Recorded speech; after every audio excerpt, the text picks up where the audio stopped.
Diablo 4 Season 5 is a complete disaster. This is the worst season we have had so far. People are playing less than 1 hour and abandoning this absolute boring trash pile.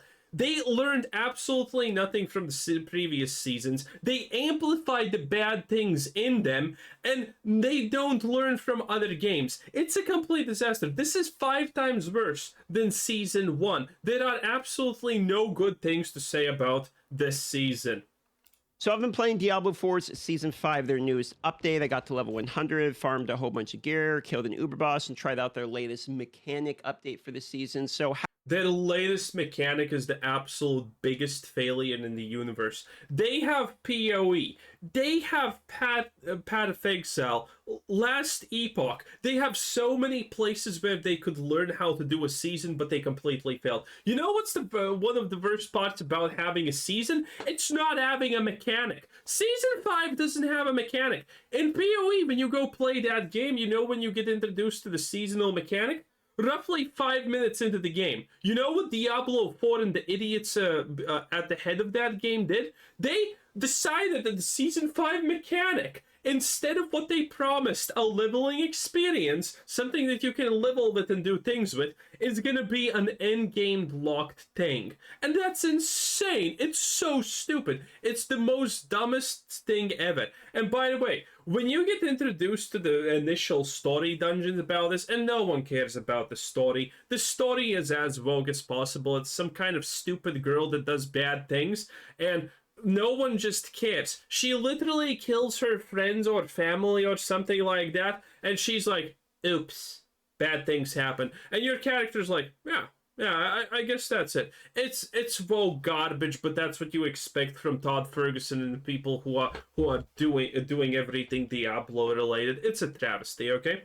But you know what the dungeons are that you go through as the quests. You don't see the actual thing until the very end, which is insane. Locking your season mechanic behind endgame is just wildly stupid. They how do you fail that? How do you actually fail that? And before, I was actually playing the game and I was wondering, wait, did they completely rework it? Is this, are we not going to have a very bad version of Vampire Survivals at home? Well, turns out you're going to have it, but later. Until that point, you get to go into basic dungeons that are as typically poorly designed as every fucking thing in this stupid game. AK, you start the dungeon and then you need to find like 4 piles of trash and then destroy them. You know, the typical Diablo thing that no one likes and some builds are horrible at. Yeah, that one. You get to do that. It's boring, it's dull, it's stupid. They also added trap effects that will make you lose control of your character because they can't learn from, well, the upgrades that you get to farm ether, by the way, are some of the worst things ever. One of them, for example, just slows you. Yeah, it does nothing. It just slows you for like a couple of seconds after picking it. It serves no other purpose than just being annoying.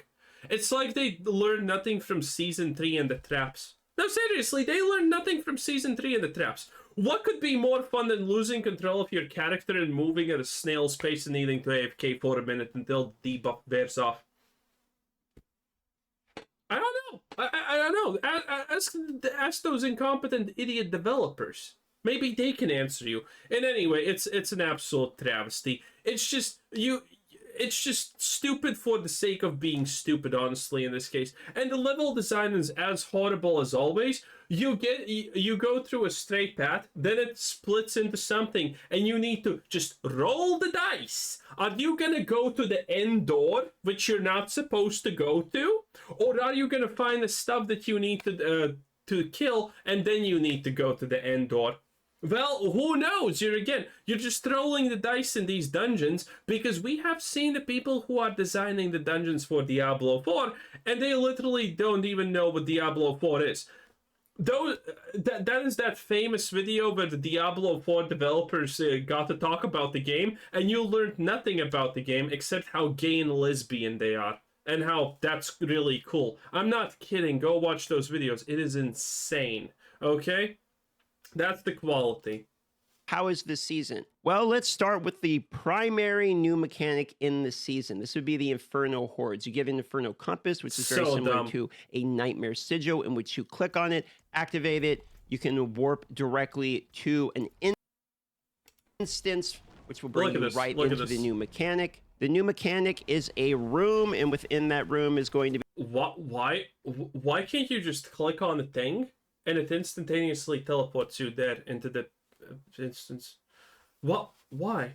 Why can't we just go into the room and then crack open those things in there and it activates event? Why do we need to click on them and then need to teleport to an instance that is remade to be a different room? How does that make sense? Be some monsters to fight, and the monsters are going to have multiple different waves depending upon how difficult of a compass you're actually... By the way, Cataclysm just is completely broken and busted. It just one-shots everything.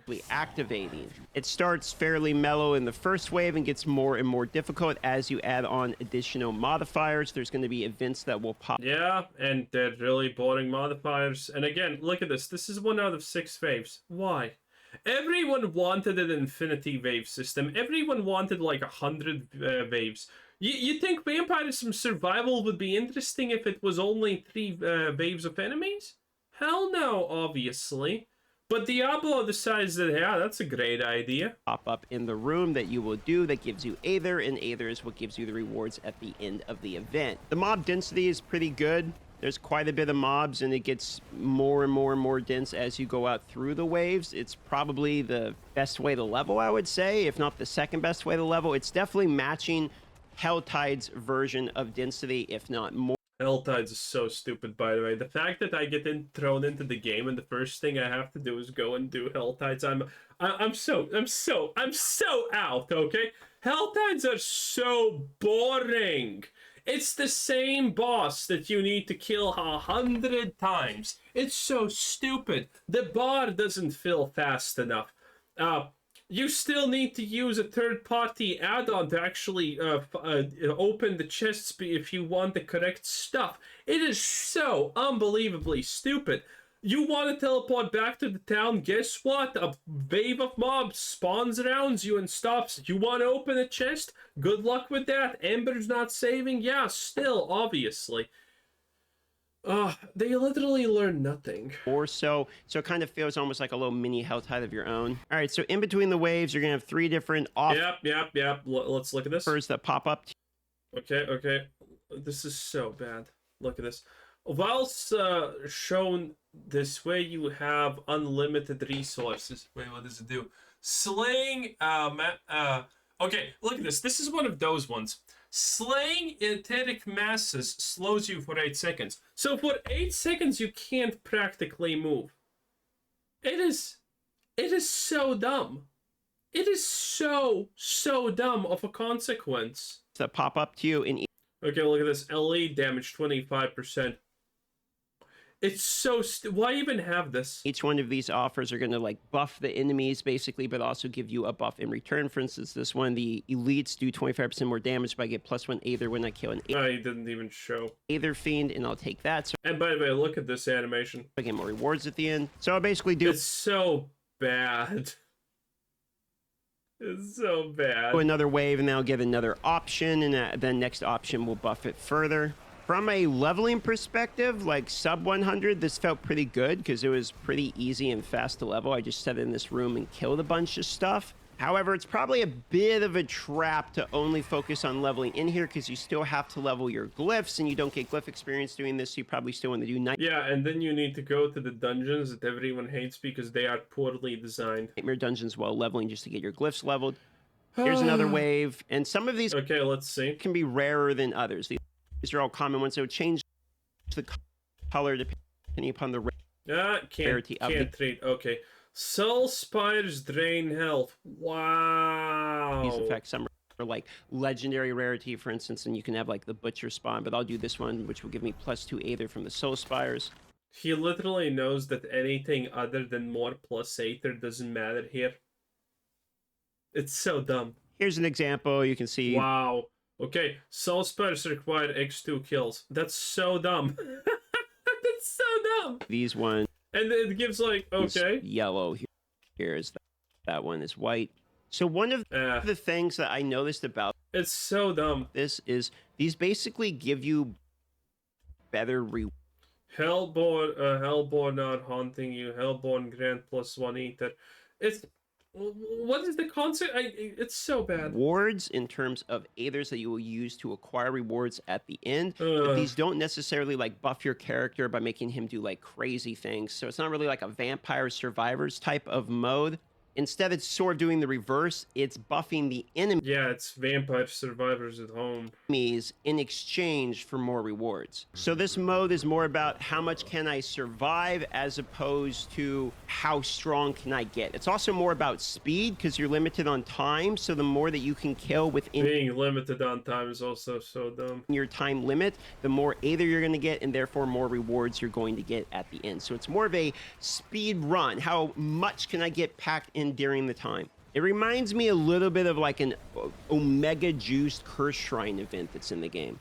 And then how much aether you're getting for your rewards at the end is kind of dictated By the way, the basic events in the game are still dumb and completely ignorable. upon what kind of combo you do. Like I could do Aether Lords now spawn. The one I like is the faster you kill monsters, the quicker the Aether events spawn. So I'm going to go with that one. All right, so we're at the end of the final wave. Now it's going to open the door. You're going to go up here and you're going to fight the final boss, the final wave. These are the Fel Council. They're basically straight from Diablo 2. There's a combination Yeah, why does it require you to go through a door in the corridor? Don't know.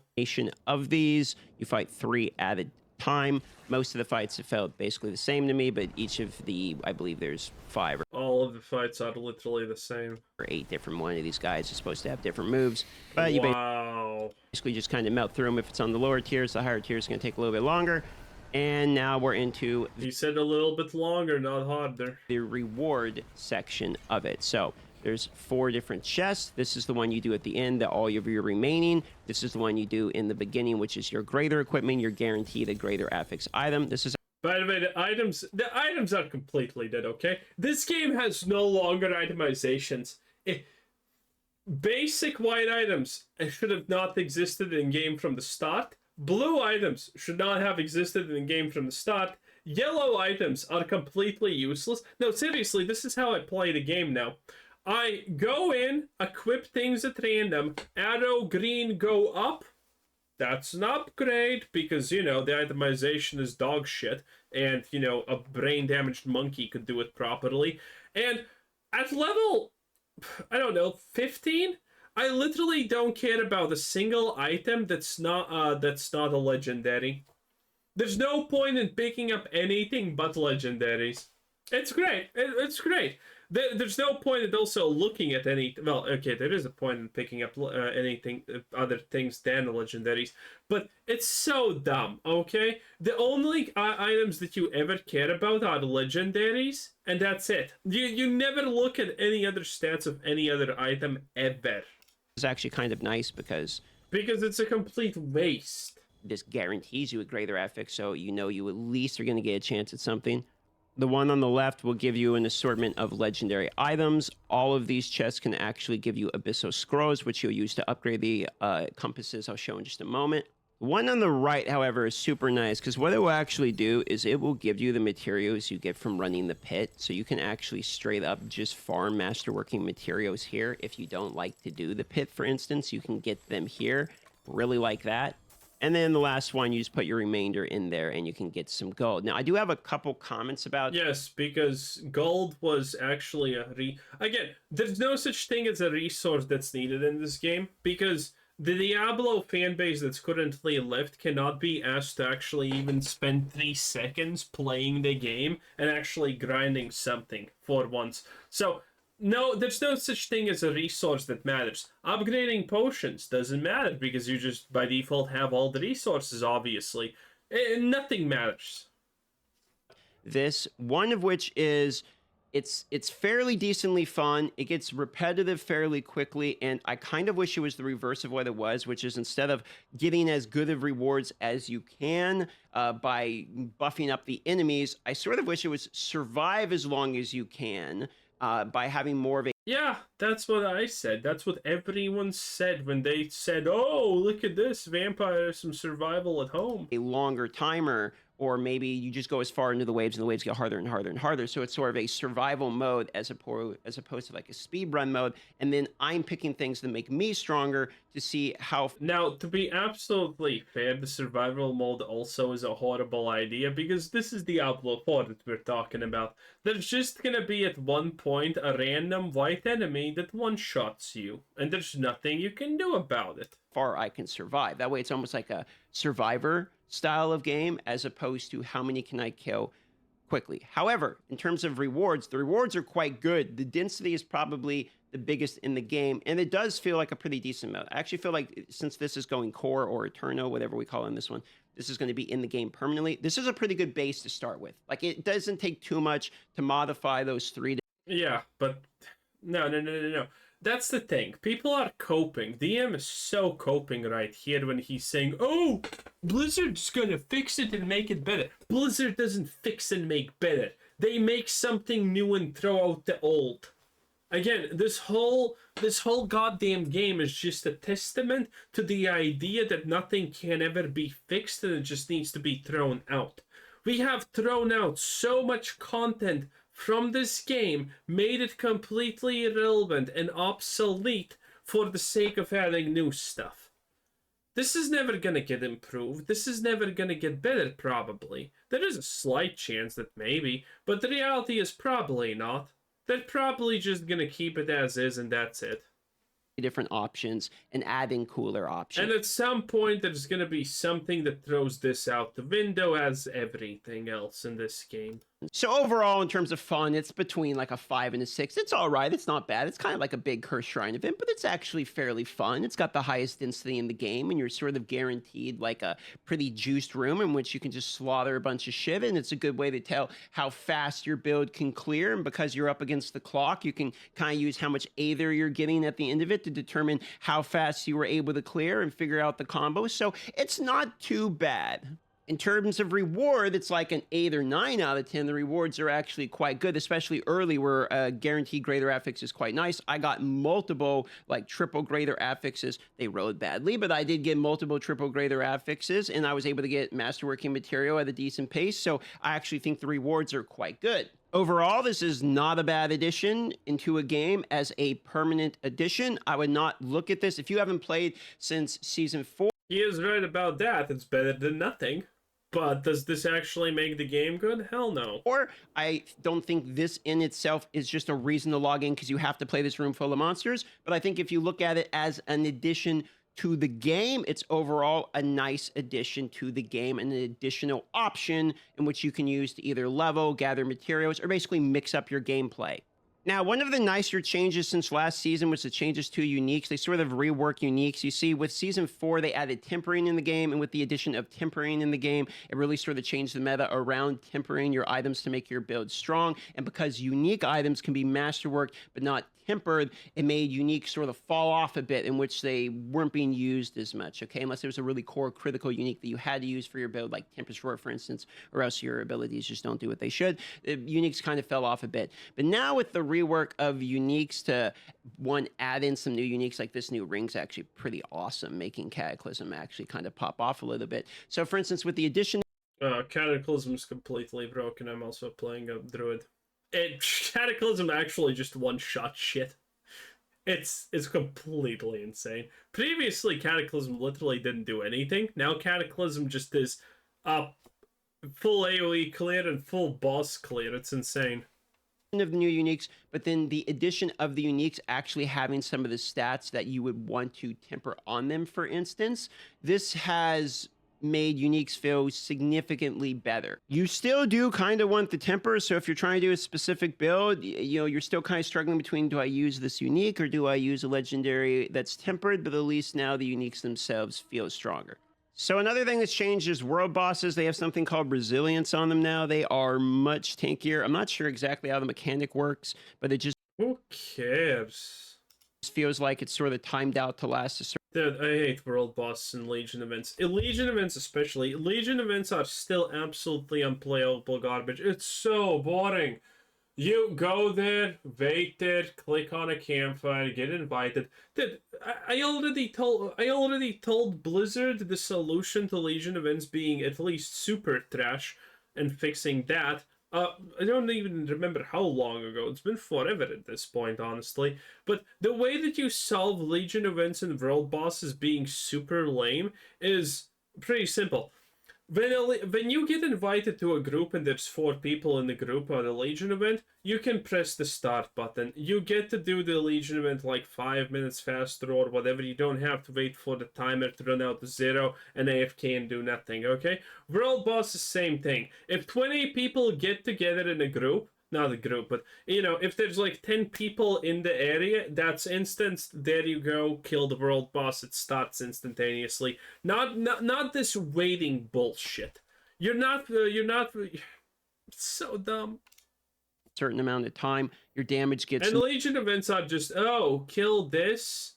Then there's 2 pings on the map, or maybe 3, and there's like 3 monsters at that ping. You kind of need to kill them, and then you need to go to the next thing, and maybe there's like 5 monsters maybe there, and none of them are even elite, then it's the boss. It's the Legion of it just sucks so much. Nerfed significantly when there's more people around. It takes even longer, so the world bosses themselves feel like they take a lot longer, and I'm noticing they don't necessarily. That's not a good thing. The average world boss has 4 attacks. It's not good. They feel more scary. I'm noticing people are dying, etc. But it is early in the season when people are doing them low level. They're not so much scarier as much as they are a much bigger meat bag, is what they feel like, because of the resilience added. So world bosses are no longer getting deleted in 2 seconds. It actually takes quite a while. I doubt you could solo them anymore. They brought the reputation system back from last season, and now we have a repetitive reward you can get once you've completed it. This feels a little bit better, in my opinion. It seems like I'm acquiring a little bit faster. They kind of gated the seasonal quest line behind the reputation so that Yeah, and it's dumb. instead of just blowing through the seasonal quest line in like 30 seconds and then going and grinding hell tides to the end of the game, they kind of forcibly break up your gameplay a little bit. So now it's, okay, you do a quest, you got to go grind some reputation, so you go do a hell tide or the Infernal horde. The reputation basically gets... It's so dumb. This is the 6th and last quest. It takes 1,000 Mother's Blessings or whatever it's called to get. And yeah, that takes forever. Given to you no matter where you go, so you can progress through fairly quickly. You go back, you do another seasonal quest, and that felt all right. And then you get these caches here. I'll show you just what the repetitive cache sort of looks like. You get these caches that you can get over and over and over again once you've maxed out. And there you go. You get some compasses, so we could do more of those compasses that you saw. I got full inventory right now, but you get more compasses, more legendary items, and that's just sort of what you get out of that. Dude, this compass drop on the ground reminds me of Mu Online. It's literally that level of detail. That reputational system also gives you a ton of boss material, so by the time you complete this, it's just like season 4, where you'll be able... Hey, look at that. He has 1 billion living steel. Why? Because people complain about living steel being the hardest fun thing for bossing, and guess what? Blizzard did what Blizzard does. Made it a completely irrelevant material, because now you have an infinity amount of it. Ain't that great? To do a ton of bosses, and the stones, when I was doing the Uber boss here, the stone it requires only 1 stone as opposed to 2. So now the stones you get from just doing the reputation, they're going to guarantee you to be able to do, I think it's 5 full torment bosses, which is going to give you a pretty good chance at an Uber drop. Also, the way you level these compasses, before I forget, is the scrolls you get from doing the Infernal hordes you use on these, and it will level it up. See, tier 4 monster level is now 120, and that goes all the way up until you're at tier 8, which is level 200, and that is the max tier of the compasses at the moment. You can craft these compasses just here at the Occultist, and then you get the scrolls from... Okay. Man, it's such a failure. It's insane. Anyway, that was our boy DM Dark Microtransactions Skittles. Anyway, have a nice day. Bye-bye.